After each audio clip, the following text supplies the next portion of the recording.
Сәлеметсіздер ме, құрметті көрермендер? Бүгін мен сіздерге қызыл свекладан салат жасауды көрсетемін. Ол үшін мен кішкене қызыл свекла алдым, қайнатып, 1,5 сағаттай қайнатып пісіріп алдым. 2 жұмыртқаны 20 минуттай суға қайнатып пісіріп алдым. Аршып дайындап қойдым. Мынандай 2 чеснок аламыз. Сметана, қарабұрыш, тұз.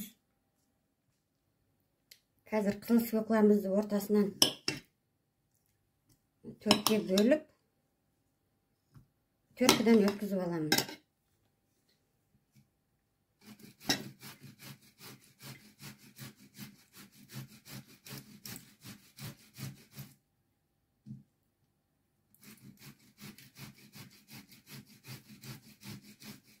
Қызыл свекла өте пайдалы. Осылай салат дайындаңыздар, менімен бірге болыңыздар. Менің каналыма тіркеліп кетіңіздер. Лайк басып, комментарий жазып.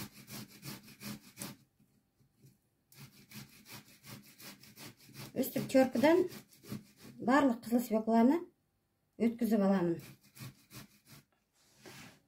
Мінекей қызыл свекланы өткізіп алдым теркіден. Енді жұмыртқамызды турап аламыз. Жұмыртқамызды салон қылып тураймыз.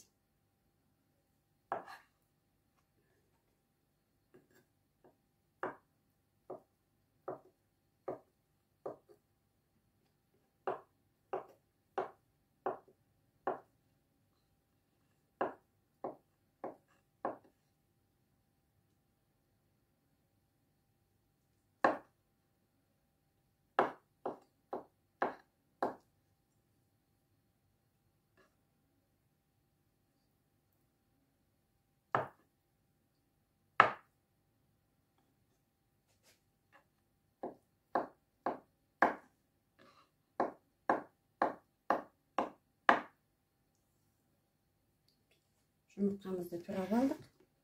Енді чесногымызды турап аламыз.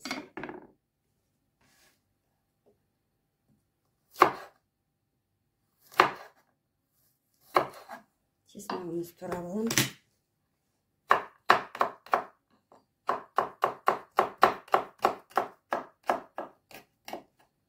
Турамай теркіден өткізіп жіберсеңіздер де болады.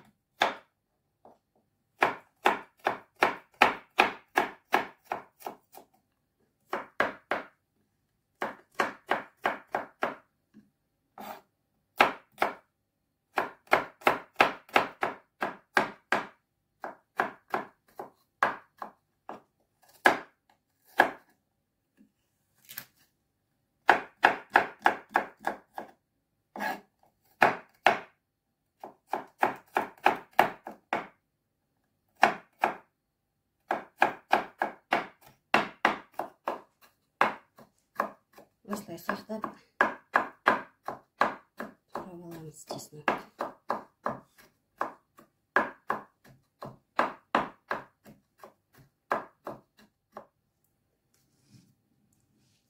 Енді мен осы қызыл свеклаға мынандай 15% сметана қосамын.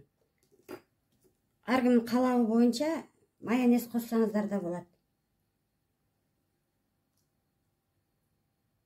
2 қасық, ас қасықпен сметана қостым.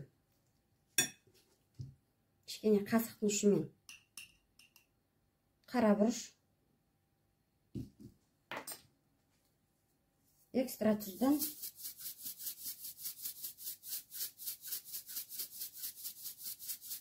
кішкене тұздаймын. Енді осы салатымызды жақсылап араластырып аламыз.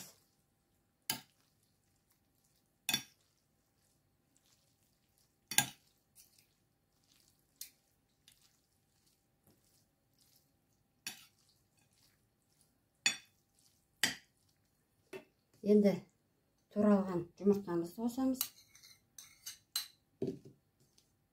Чесногымызды қосамыз.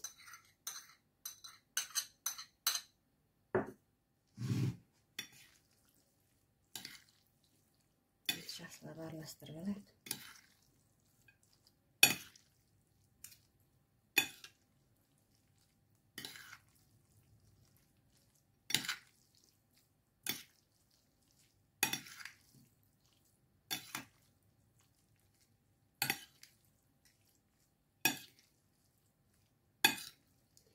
күнделікті дайындап жесеңіздер де болады.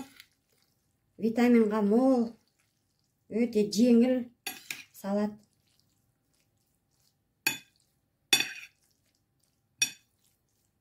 Қазір енді басқа ыдысқа саламын. Мінекей құрметті көрермендер, салатымыз дайын болды. Менің рецептіммен дайындаңыздар. Келесі кездескенше аман сау болыңыздар.